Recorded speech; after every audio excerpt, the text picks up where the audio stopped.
بسم اللہ الرحمن الرحیم. السلام علیکم. کیپٹل ٹاک میں خوش آمدید.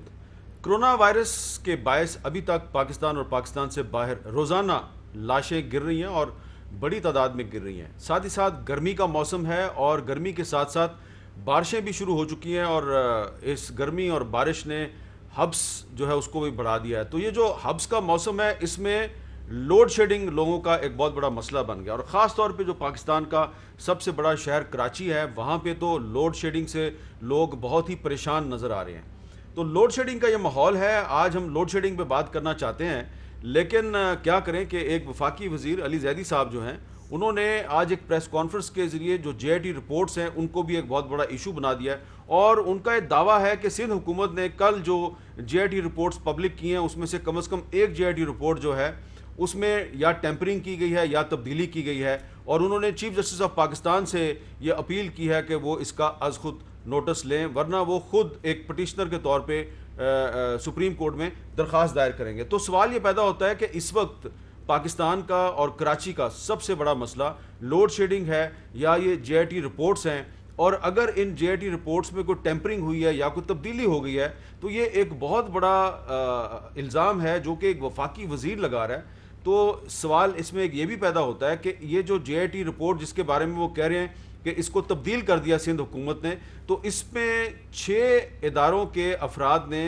دستخط کیے ہیں اور ان 6 افراد میں سے کچھ ایسے افراد بھی ہیں جن کا تعلق وفاقی اداروں سے ہے جیسے کہ انٹیلیجنس بیورو ہے, جیسا کہ رینجرز ہے. تو کیا وفاقی حکومت ان اداروں سے خود نہیں پوچھ سکتی کہ بتائیے جن اہلکاروں نے دستخط کیے ہیں وہ دستخط صحیح ہیں یا غلط ہیں, اور اگر کوئی تبدیلی ہوئی ہے تو اس کے بارے میں بھی تصدیق کی جا سکتی ہے. تو یہ معاملہ ہے جس پہ بات کریں گے کہ کراچی کا اور پاکستان کا بڑا مسئلہ جے آئی ٹی رپورٹس ہیں یا لوڈ شیڈنگ ہے اور مہنگائی ہے. تو آج گفتگو کے لیے ہمیں جوائن کیا جناب سعید غنی صاحب نے جو سندھ کے وزیر تعلیم ہیں, پیپلز پارٹی کے رہنما, جناب فردوس شمیم نقوی صاحب جو کہ سندھ اسمبلی میں اپوزیشن لیڈر ہیں اور تحریک انصاف کے سینئر رہنما ہیں, اور معاملہ جو ہے اس میں کیونکہ سپریم کورٹ کو بھی انوالو کر دیا گیا تو لیگل اوپینین لینے کے لیے ہم نے سپریم کورٹ بار ایسوسیشن کے سابق صدر جناب کامران مرزا صاحب کو بھی ہم نے تکلیف دیا, ان سے بھی بات کریں گے. سعید غنی صاحب, ایک بہت بڑا الزام لگا دیا ایک فیڈرل منسٹر نے کہ سندھ گورنمنٹ نے جو رپورٹ کل پبلک کی ہے خاص طور پہ عزیر بلوچ والی جو جے آئی ٹی رپورٹ ہے اس میں ٹیمپرنگ ہوئی ہے. تو یہ ایک بہت بڑا الزام ہے. تو کیا یہ معاملہ اب سپریم کورٹ جو ہے وہ حل کرے یا آپ فیڈرل گورنمنٹ کے ساتھ اس معاملے کو بات چیت سے حل کریں گے, کیا ہوگا؟ میر صاحب دیکھیں, ایک تو جو طریقہ کار ہے کہ صوبائی حکومت نے خود جے آئی ٹیز بنائی اور پھر ان جے آئی ٹیز نے اپنی جو کام تھا اپنی ذمہ داری تھی وہ پوری کی اور اس کے بعد ایک رپورٹ بنا کر ہوم ڈپارٹمنٹ کو سبمٹ کروا دی. کل یا 1 مہینہ پہلے یا 2 مہینہ پہلے ہمارے پاس نہیں آئی. یہ جن برسوں میں بنی تھی 2015 میں 16 میں, انہی برسوں میں کچھ مہینوں بعد جب یہ کام مکمل ہوا تو ہمارے پاس سبمٹ ہو گئی. اب اگر 5-6 سال کے بعد ہم نے اس کو پبلک کیا ہے تو اب یہ کہنا ہے کہ جی اس کے اندر کوئی چیز تبدیل کر دی گئی ہے تو یہ سوال ہم سے نہیں پوچھا جانا چاہیے. یہ تو آپ جو جے آئی ٹی جنہوں نے سبمٹ کروائی ہے اس کا جواب تو وہی دے سکتے ہیں. ہمیں تو جو ملی ہم نے اس کو پبلک کر دیا ہے. اور جو جے آئی ٹی جس پر یہ زیادہ بات کر رہے ہیں عزیر بلوچ کی جے آئی ٹی جو ہے اس پہ 7 افراد کے دستخط نہ صرف ہر صفحے پر ہیں بلکہ ہر صفحے کے اوپر نمبر ڈلا ہوا ہے اور اس کے بعد آخری پیج جو غالباً 35 نمبر صفحہ ہے اس کے اوپر بھی سب کے دستخط ہیں. تو یہ ناممکن ہے کہ ان تمام افراد جن کے اس کے اوپر دستخط موجود ہیں ان کی مرضی کے بغیر یا ان کو اعتماد میں لیے بغیر یا ان کے دستخط کے بغیر کوئی چیز کے اندر ہو سکے. اور جب یہ سبمٹ ہو جاتی ہے حکومت کے پاس تو پھر حکومت کے لیے یہ ممکن بھی نہیں ہے کہ وہ تمام لوگوں سے جا کر یہ کہے کہ خدا کے واسطے اس کو چینج کر دو, اس میں سے یہ چیز نکال دو. یہ پاسبل نہیں ہیومنلی. لیکن اب اگر پی ٹی آئی کے وزیر صاحب کہہ رہے ہیں تو ہم اس کو کیا کہہ سکتے ہیں. لیکن اب دعویٰ یہ کر رہے ہیں کہ اس کے اندر کوئی ٹیمپرنگ ہوئی ہے تو یہ ثابت ان کو کرنا ہے کہ ٹیمپرنگ ہوئی ہے. ہمیں یہ ثابت نہیں کرنا کہ یہ چیز جو ہم نے دی ہے کہ صحیح ہے کہ غلط ہے. آفیشلی ہم نے پبلک کر دی ہے. ہم نے سندھ ہائی کورٹ میں جب ان کا کیس چل رہا تھا تب ججز جو محترم جج صاحبان ہیں ان کے سامنے بھی یہ رپورٹس رکھی تھی, ان کو سیلڈ انویلپ میں دی تھی, انہوں نے پڑھی تھی اور جج صاحبان نے پڑھنے کے بعد ہی آرڈر دیا تھا کہ آپ اس کو پبلک کریں. اچھا, فردوس شمیم نقوی صاحب, آپ سندھ اسمبلی میں اپوزیشن لیڈر ہیں اور اس وقت کراچی شہر جو ہے اس میں لوڈ شیڈنگ پہ بہت لوگ احتجاج کر رہے ہیں. آپ کی آواز بھی بڑی مؤثر ہے اس میں, بلکہ سب سے زیادہ آپ ہی نے آواز بلند کیا ہے. میں آپ سے یہ جاننا چاہ رہا ہوں کہ یہ جے آئی ٹی رپورٹس ہمارا اس وقت سب سے بڑا مسئلہ ہے, کراچی کے لوگوں کا یہ بڑا مسئلہ ہے, یا لوڈ شیڈنگ اور مہنگائی بڑا مسئلہ ہے؟ میں سمجھتا ہوں سب سے بڑا مسئلہ گڈ گورننس ہے, اور گڈ گورننس میں یہ دونوں چیزیں آ جاتی ہیں. سب سے بڑا مسئلہ لوگوں کو انصاف ملنا ہے, چاہے وہ اکنامک جسٹس ہو, سوشل جسٹس ہو, کمرشل جسٹس ہو. انصاف ایک بہت بڑا لفظ ہے کہ ہر شخص کو اس کا ڈیو مل جائے. یعنی جو چیزیں آئین کے اندر لکھی گئی ہیں, فنڈامنٹل رائٹس, وہ اگر انسانوں کو ملنی شروع ہو جائیں اس ملک کے اندر تو واہ واہ ہونی شروع ہو جائے گی. جی, یہ نہایت افسوس کی بات ہے, خاص طور پہ میں اس والی جے آئی ٹی پہ تو بعد میں آؤں گا. آپ سوچئے ثانیہ بلدیہ, جی, اس جے آئی ٹی میں جو کچھ ڈسکلوز ہوا تھا, اس کے بعد جو کچھ جس حکومت جہاں صوبہ سندھ میں تھی, جو وہ اپنے ایکشن اور انیکشن کو جسٹیفائی کر سکتی ہے یا نہیں, وہ پولیس کا نظام جس کے سامنے یہ جے آئی ٹی آئی ہو, وہ اپنے آپ کو کس طرح جسٹیفائی کرتا ہوگا. وہ عدالتی لوگ جن کے سامنے یہ جے آئی ٹی رکھی گئی اور اس کے بعد کوئی ایکشن ہی نہیں ہوا ہو, وہ کیا کہتے ہوں گے. ایک چیز بڑے واضح ہو رہی ہے کہ اس ملک کے اندر طاقتور کے لیے قانون کچھ اور ہے اور کمزور کے لیے قانون کچھ اور ہے. جب بھی کسی معاشرے میں یہ صورتحال پیدا ہوتی ہے, وہ معاشرہ انعطاف پذیر ہو جاتا ہے. ہمیں پہلی کوشش یہ کرنی چاہیے کہ اپنے معاشرے سے یہ خرابیوں کو دور کرنے کی کوشش کریں. ہم سچ کا, رول آف لا کا اور ایکویلٹی کا جب تک کھلا مظاہرہ نہیں کریں گے, لوگوں میں کبھی یہ شعور بھی نہیں آئے گا اور یہ کانفیڈنس بھی نہیں آئے گا کہ this is a government of the people, by the people, for the people. یہ ابراہم لنکن کا جملہ ہے, لیکن یہ ہر جمہوریت کے اندر مل کے میں سمجھتا ہوں تاریخی الفاظ ہیں جس کو ہم سب کو رکھنا چاہیے. جی. اب آئیں اس جے آئی ٹی کے ذکر کے اوپر جو سعید بھائی نے کہی. اصولی طور پہ میں ان کے موقف سے کوئی اختلاف نہیں رکھتا. یہ کہتے ہیں ہمیں ایک جے آئی ٹی ملی جس پہ 6 سگنیچر تھے, کورٹ میں جمع ہوئی, ہم سے پریشر آ رہا تھا کہ پبلک کر دو. ہم نے اس وقت مناسب نہیں سمجھا, آج ہم نے پبلک کر لی. میں زیادہ سے زیادہ ان سے سوال جو پوچھ سکتا ہوں کہ آپ اتنے دن کیوں بیٹھے رہے, جب آپ نے پبلک کرنی تھی تو آپ پہلے ہی کر دیتے. آپ سپریم کورٹ تک جا رہے تھے اس کو روکنے کے لیے, پبلک ہونے کے لیے. اس میں کون سی ایسی چیز تھی جو آپ چھپا رہے تھے؟ اچھا کیوں چھپا رہے تھے؟ کون سے اداروں کو خطرہ ہو جاتا اگر یہ ساری عوام کو پتہ چل جاتا کہ عزیر بلوچ نے اتنے قتل کیے ہیں اور کس کس جگہ پہ کیے ہیں, اور اس کے دوست کون تھے, اور اس کے پاس کتنی بندوقیں تھیں, اور بندوقیں کس نے دی تھیں؟ تو کچھ تو تھی بات جس کی پردہ داری تھی. وہ بات اگر نکل کے آئی ہے وہ کورٹ بھی ہی واضح ہوگی, وہ اور کہیں نہیں ہوگی. وہ 4 افسران جنہوں نے پہلے بھی رائلی سائن پہ کی, جو علی زیدی نے پیش کی, اور انہوں نے دوسری بھی سائن کی, وہ بتا دیں گے کہ انہوں نے یہ دوسری کیوں سائن کی اور پہلی پہ کیوں نہیں انسسٹ کیا.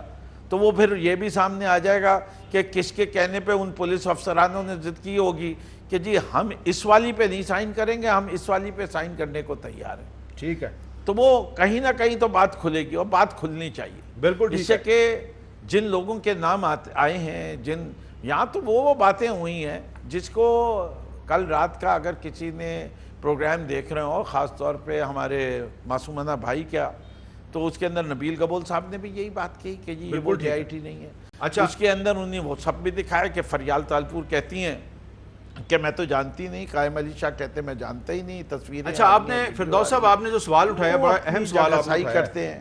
آپ نے ایک سوال بڑا اہم اٹھایا ہے. میں کامران صاحب آپ کے پاس آتا ہوں, لیکن میں واپس سعید غنی صاحب آپ سے پوچھنا چاہتا ہوں. یہ بڑا اہم سوال اٹھایا ہے فردوس شمیم نقوی صاحب نے, ذرا اس کا مختصراً جواب دے دیں کہ یہ آپ 2015-16 کی جے آئی ٹی رپورٹ جو ہے اس کو 2020 میں پبلک کیوں کیا گیا, کیا وجہ تھی جس کی وجہ سے اس جے آئی ٹی رپورٹ کو خفیہ رکھا گیا؟ دیکھیں میر صاحب, ایک تو جتنی بھی جے آئی ٹیز بنی ہے, کوئی صرف یہ 3 تو نہیں ہیں, بے شمار ہیں مقدمات جس میں جے آئی ٹیز بنی ہیں, اور کوئی جے آئی ٹی پبلک نہیں کی جاتی. یہ بھی ایک تحقیقات ہوتی ہے, نارملی پولیس تحقیقات کرتی ہے اکیلا, لیکن کوئی کیس اگر بڑا تو اس میں جے آئی ٹی بنا دی جاتی ہے, کوئی پبلک نہیں ہوئی ہے. اس میں اگر بات آئی تو اب یہ جے آئی ٹیز آپ کے سامنے ہیں، اس پہ پیپلز پارٹی کے اوپر تو کوئی چیز نہیں ہے. یہی چیزیں ہمارے پاس 2015 اور 16 میں موجود تھی. صرف ایک چیز تھی عزیر بلوچ کے کیس میں جے آئی ٹی میں، جو ایران کے ساتھ اس نے اپنے تعلقات کی بات کی کہ کس طرح ایران کی انٹیلیجنس ایجنسی اس کو استعمال کرتی رہی ہے. اب یہ بات صحیح ہے غلط ہے اس کا فیصلہ میں نہیں کر سکتا. ہم یہ سمجھتے ہیں کہ ان چیزوں کو جب تک ثابت نہ ہو جائیں پبلک نہیں ہونا چاہیے، اور بہتر طریقہ یہ ہے کہ ڈپلومیٹک چینلز کے ذریعے ان چیزوں کو دوسرے ممالک کے ساتھ ریز کرنا چاہیے اور چیزوں کو ایڈریس کرنے کی کوشش کرنی چاہیے. ایک وجہ تھی جس کی وجہ سے نہیں کر رہے تھے، انہوں نے زور لگایا اسمبلی میں کھڑے ہو کے جھوٹی جے آئی ٹی دکھائی، ہم نے پبلک کر دیا کہ اب آپ کے سامنے ہے، کر لیجیے. میں آپ کو اپنی انفارمیشن شیئر کر دیتا ہوں. میں نے کل بھی شیئر کی تھی کہ یہ جو ایران والا معاملہ ہے اس پہ عزیر بلوچ کا 4 مارچ 2020 کو ٹرائل کے بعد اس کو کنوکٹ کر دیا گیا. 12 سال قید کی اس کو سزا ہو گئی ہے. یہ معاملہ اس پہ ثابت ہو گیا ہے، اور لیکن جو اس نے 198 قتل کیے ہیں وہ معاملہ جو ہے وہ ابھی طے ہونا ہے، اس پہ اس کو سزا ملنی ہے. اب میں کامران مرزا صاحب آپ کی طرف آتا ہوں. کامران مرزا صاحب، یہ اب سوال اہم ہے، آپ ایک لیگل ایکسپرٹ ہیں، تو یہ بتائیے کہ یہ ایک فیڈرل منسٹر نے الزام لگایا کہ پروونشل گورنمنٹ نے جے آئی ٹی میں تبدیلی کی ہے اور وہ چیف جسٹس آف پاکستان سے مطالبہ کریں از خود نوٹس لیا جائے، اور پروونشل گورنمنٹ کہہ رہی ہے جی کہ یہ فیڈرل منسٹر نے جو الزام لگایا اس کو ثابت کرنا اس کا فرض ہے، ہم اس میں کچھ نہیں کر سکتے. تو یہ معاملہ کیسے طے ہوگا؟ دیکھیے بہت سارے سوالات پیدا ہو گئے ہیں. ایک سوال تو یہ ہے کہ یہ 2016 کا معاملہ تھا، 2016 سے انہوں نے پبلک کی ہے 4 سال کے بعد 2020 میں.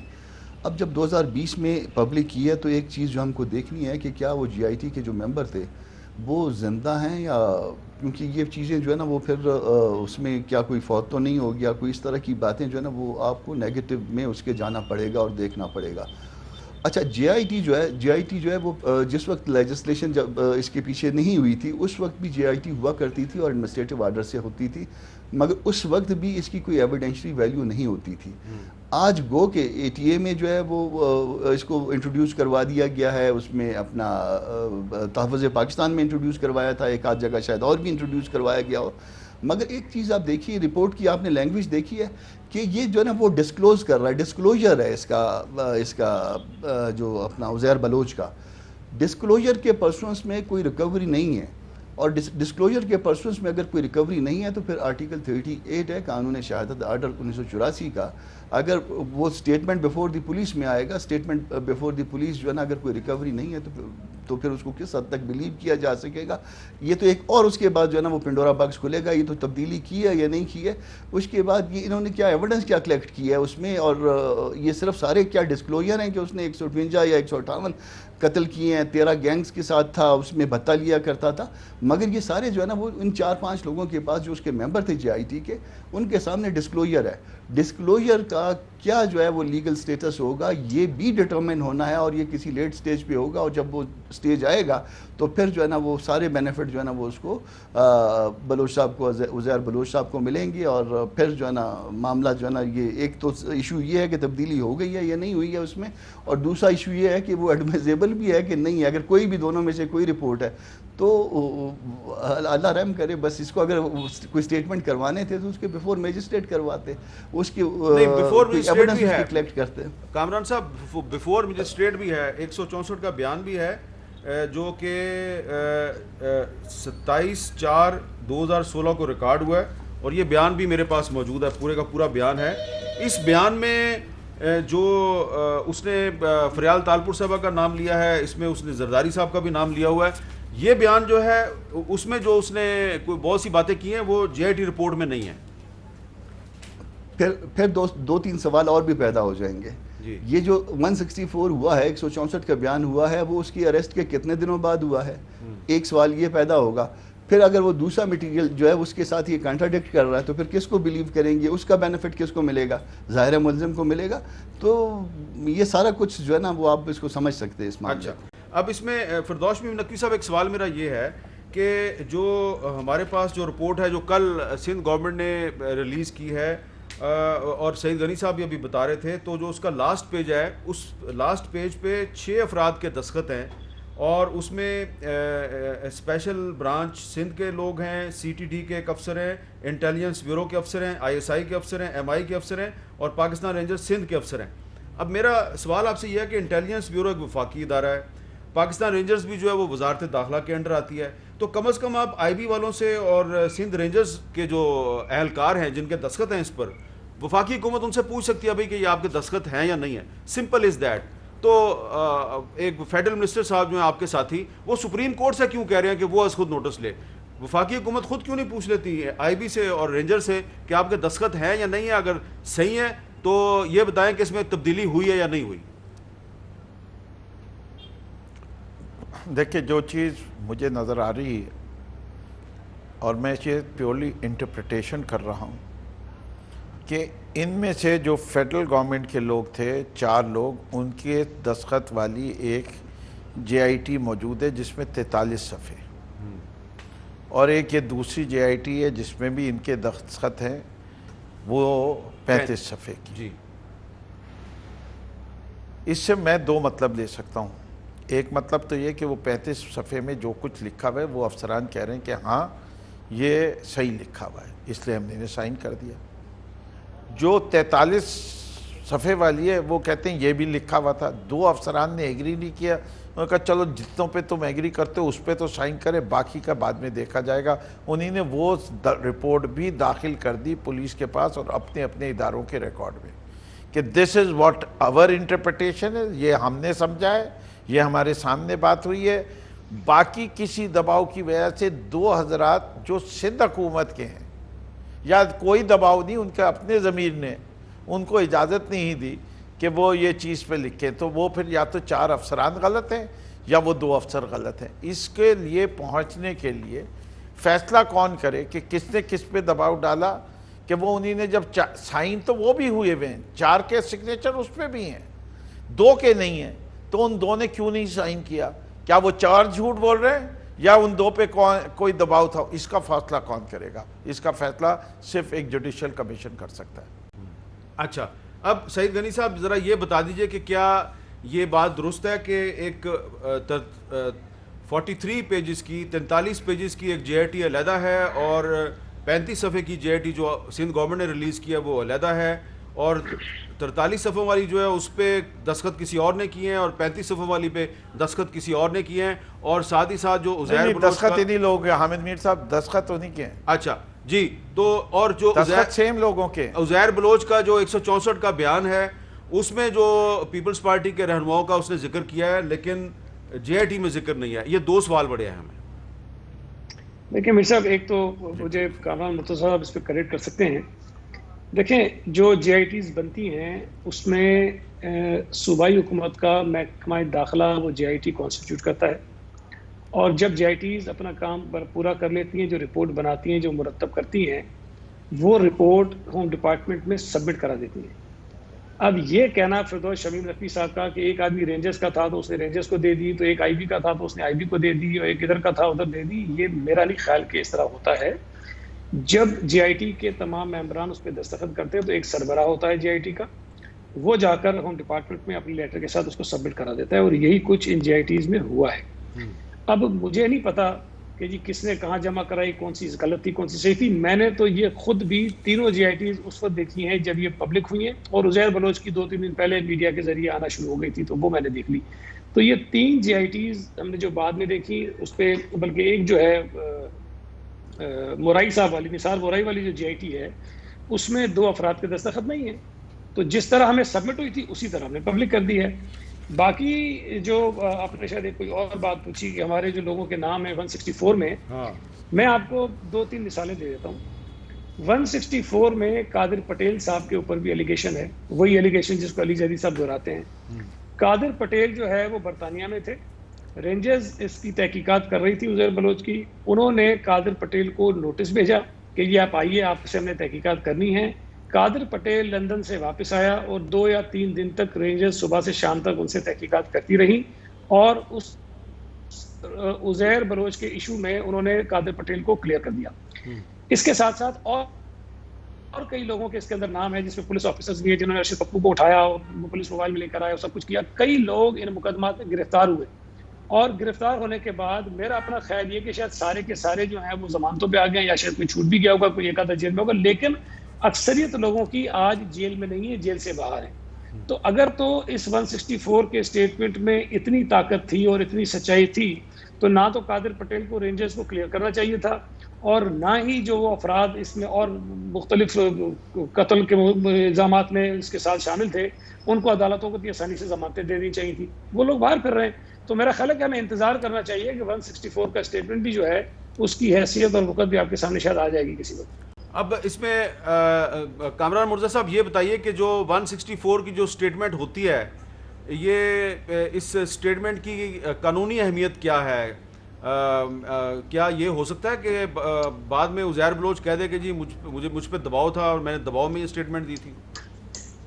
دیکھیے وہ میکر کے خلاف تو جو نا سیفلی یوز کی جا سکتی ہے، مگر جن کے خلاف اس نے بات کیا پھر اس کے بعد دیکھنا ہوگا کہ ان کی پریزنس میں بات کی ہے، ان کی ایبسنس میں بات کی ہے. جب وہ ریٹریکٹ کر جائے گا کنفیشن سے، وہ کہے گا کہ میں نے کی نہیں ہے، تو جب کہے گا میں نے کی نہیں ہے تو اپنے خلاف اگر کارپوریشن ہوگی اپنے خلاف تو اس کے استعمال ہو سکے گی ریٹریکٹ کرنے کے باوجود بھی، مگر دوسرے کسی اور کے خلاف استعمال نہیں ہو سکے گی. اچھا، اس نے ایک جگہ پہ اس نے کہا ہے اس اسٹیٹمنٹ کے مطابق، ایک جگہ پہ وہ کہہ رہا ہے میں نے پیپلز امن کمیٹی کے نام سے ایک دہشت گرد تنظیم بنائی، یعنی کہ وہ خود کہہ رہا ہے کہ میں نے پیپلز امن کمیٹی کے نام سے دہشت گرد تنظیم بنائی.